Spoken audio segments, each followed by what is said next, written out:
Okay. Um, we talked about these topics, and here's some of the words we use today. So, this first one, why Northern Europe, the Northern Europeans, and Southern Europe, um, the English language levels are a little bit different. And, you can say, okay, these countries here, maybe the structure of the language structures are very similar to England. However, maybe these are more different. I think also this is a little bit more organized in some ways. Here, the culture and food is maybe more prominent, easier to see. But I think for Asia, here in Asia, there's a similar concept in that if we identify with people, so Sweden, France, Germany, Denmark, Norway, those places, there's a lot of similarities, or they might feel, or they look at British people and they feel like, oh, that's very, very, yeah, we're similar. I look British. So there's a similarity there. However, in Spain, Spain, Italy, in the Mediterranean countries, they might feel a little bit different. Right? Here in Asia, if we see this guy Daniel Henney, look at how beautiful he is. If we see someone like this, because he's Korean American, he speaks English.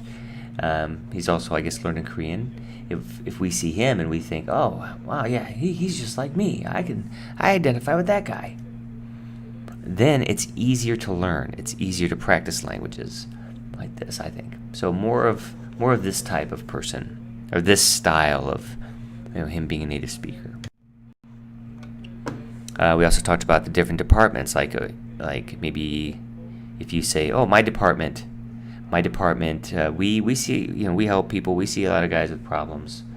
Mostly in our department, we see guys who have some sort of problem, some sort of issue. We talked about different workplaces. Maybe if someone's in a factory and they make us work a lot, they say, oh, my department's great, or your department's great.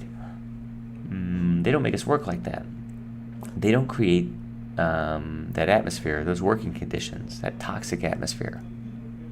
Toxic atmosphere is also used for coworkers too. Maybe they're fighting or hate each other, whatever. That's toxic. Not supportive. Onohakcha, linguist. Polyglot, people who speak many languages. They have a lot of these ideas. I like these guys. Go to their conferences. This one, there's an exception to every rule, or there's always going to be a case, something that we don't expect or something that's different. So I think it's the same with people. Maybe this person, that's their character, but there's probably going to be some surprises. Right? Vicious cycle. Yeah, it never ends. It's a vicious cycle.